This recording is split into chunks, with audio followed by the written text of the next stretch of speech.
Dumbledore ने Harry को यह समझा दिया था कि वह दोबारा शहीवाग के दर्पण की तलाश में न जाए और इसलिए क्रिसमस की बची हुई छुट्टियों में अदृश्य चोगा उसके संदूक में नीचे पड़ा रहा। हैरी सोच रहा था काश इतनी ही आसानी से वह दर्पण में देखी बातों को भी भूल सकता, परंतु वह नहीं भूल पाया।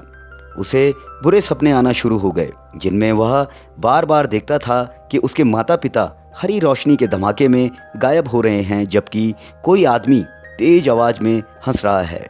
The Books Rainbow presents Harry Potter and the Philosopher Stone chapter 13 Nicolas फ्लेमल।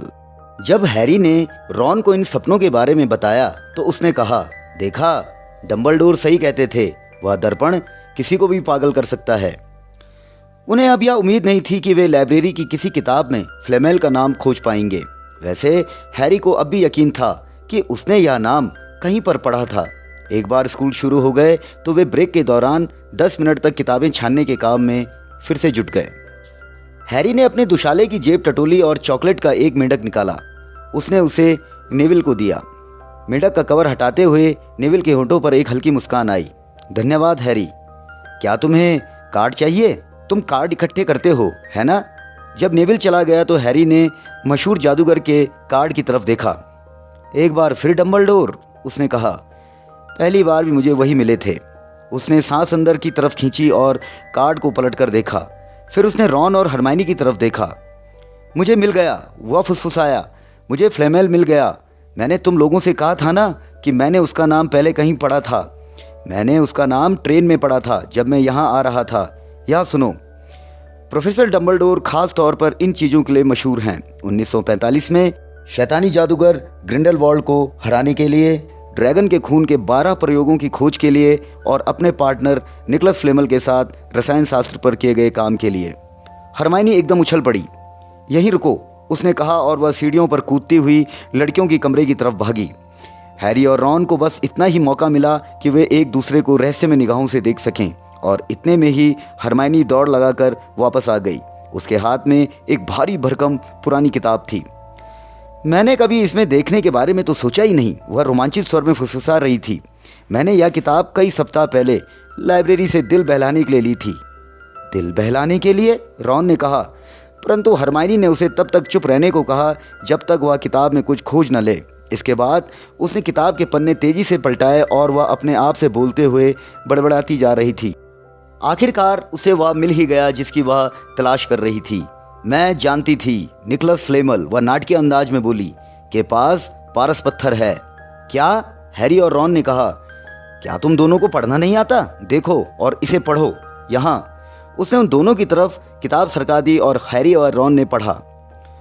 रसायन शास्त्र के प्राचीन अध्ययन का संबंध पारस पत्थर बनाने से है, जो अद्भुत शक्तियों वाला एक पौराणिक पत्थर है। यह पत्थर किसी भी धातु को शुद्ध सोने में बदल देता है और आयु बढ़ाने वाले अमृत भी बनाता है, जिसे पीने वाला अमर हो जाता है। सदियों से पारस पत्थर के बारे में कई अफवाहें रही हैं, परंतु फिलहाल ऐसा पत्थर एक ही है और वह मिस्टर निकोलस फ्लेमल के पास है, जो जाने माने रसायन शास्त्री और ओपरा प्रेमी हैं। मिस्टर फ्लेमल, जिन्होंने पिछले साल अपना 665वां जन्मदिन मनाया है, डेवॉन में अपनी पत्नी पेरेनिल के साथ शांत जीवन बिता रहे हैं।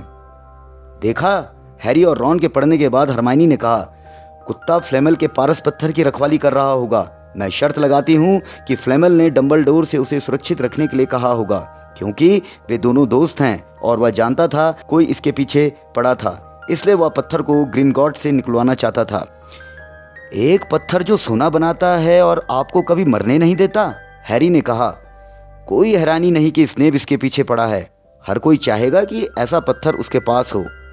हैरी नहीं जानता था कि यह उसके मन का वहम था या नहीं, परंतु वह जहां भी जाता था स्नेप से टकरा जाता था। क्या स्नेप यह जानता था कि उन्हें पारस पत्थर के बारे में पता चल चुका था? हैरी को यह समझ में नहीं आया कि स्नेप को कैसे पता चल सकता था, परंतु कई बार उसे यह भयानक एहसास होता था कि शायद स्नेप मन की बातें पढ़ सकता था। एक नकाब पहनी हुई आकृति महल की अगली सीढ़ियों से तेजी से बाहर आई। जाहिर था वह नहीं चाहती थी कि कोई उसे देखे, इसलिए वह जितनी तेजी से हो सकता था अंधेरे जंगल की तरफ बढ़ने लगी। हैरी ने उस आकृति की लंगड़ाती चाल को पहचान लिया। जब बाकी सभी डिनर ले रहे थे तो स्नेप चोरी से जंगल में क्यों जा रहा था? आखिर हो क्या रहा था? हैरी अपनी निम्बल 2000 पर कूद कर बैठा और उड़ चला। महल के ऊपर चुपचाप उड़ते हुए उसने देखा कि स्नेप लगभग दौड़ते हुए जंगल में घुस रहा था। वह भी उसके पीछे चल दिया। पेड़ इतने घने थे कि उसे यह नहीं दिखा कि स्नेप कहाँ गया। हैरी निश्चित दायरे में उड़ता रहा, फिर नीचे की तरफ आया और पेड़ों की सबसे ऊपरी शाखाओं को छूता रहा जब तक कि उसे आवाज़ें सुनाई नहीं दी। वह उन आवाज़ों की तरफ उड़ा और बिना हलचल किए उतरकर एक बड़े पेड़ पर बैठ गया। वह सावधानी से उसकी एक डाल पर चढ़ा और अपनी जादुई झाड़ू को कसकर पकड़े रहा।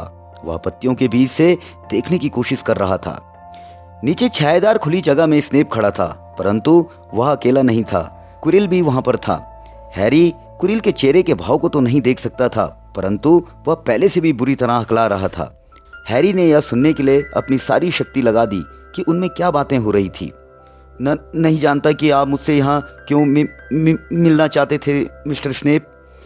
मैंने सोचा कि हमारा छुपकर मिलना ही बेहतर होगा, स्नेप ने बर्फीली आवाज़ में कहा। विद्यार्थियों को पारस पत्थर के बारे में मालूम नहीं होना चाहिए, है ना? हैरी आगे झुका। कुरिल कुछ बुदबुदा रहा था। स्नेप ने उसे बीच में टोका। क्या तुम्हें पता चल गया है कि हैग्रिड के कुत्ते को कैसे पार करना है? परंतु स्नेप, मैं तुम मुझे अपना दुश्मन तो नहीं बनाना चाहोगे कुरिल? स्नेप ने कहा और उसकी तरफ एक कदम बढ़ाया। मैं नहीं जानता कि आपका क्या।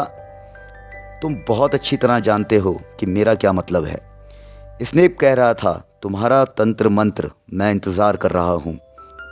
परंतु मैं नहीं। ठीक है, स्नेप ने उसकी बात काटते हुए कहा। हम जल्दी ही एक बार फिर मिलेंगे। तब तक तुम अच्छी तरह से सोच विचार कर लेना और यह फैसला कर लेना कि तुम्हारी वफादारी किसके साथ है। उसने चोगे को अपने सिर पर डाला और वहां से चल दिया। अब अंधेरा लगभग पूरी तरह हो चुका था, परंतु हैरी देख सकता था कि कुरिल अब भी चुपचाप खड़ा था, जैसे वह पत्थर की मूर्ति बन गया हो। हैरी, तुम कहाँ थे? हरमाइनी चीखी। हैरी ने हाँफते हुए कहा, चलो हम किसी खाली कमरे में चलते हैं, पहले मेरी बात सुन लो। हैरी ने दरवाज़ा बंद कर लिया। इसके बाद हैरी ने उन्हें बताया कि उसने क्या देखा और सुना था। तो हम सही थे, वह पारस पत्थर ही है और स्नेप कुरिल को मजबूर कर रहा है कि उसे हासिल करने में वह उसकी मदद करे। उसने पूछा कि क्या वह जानता था कि फ्लफी को कैसे पार किया जाए, और उसने कुरिल के तंत्र मंत्र के बारे में भी कुछ कहा। मुझे लगता है कि फ्लफी के अलावा भी बहुत सी चीज़ें पत्थर की रखवाली कर रही हैं। बहुत से जादू मंत्र होंगे और शायद कुरिल ने भी गुप्त कलाओं से रक्षा के लिए कुछ जादू किया होगा जिसे स्नेप को तोड़ना होगा। हरमाइनी ने आतंकित होकर कहा, तो तुम्हारा मतलब है पत्थर तभी तक सुरक्षित है जब तक कुरिल स्नेप के सामने घुटने नहीं टेक देता? तब तो यह अगले मंगलवार तक चला जाएगा, रॉन ने कहा।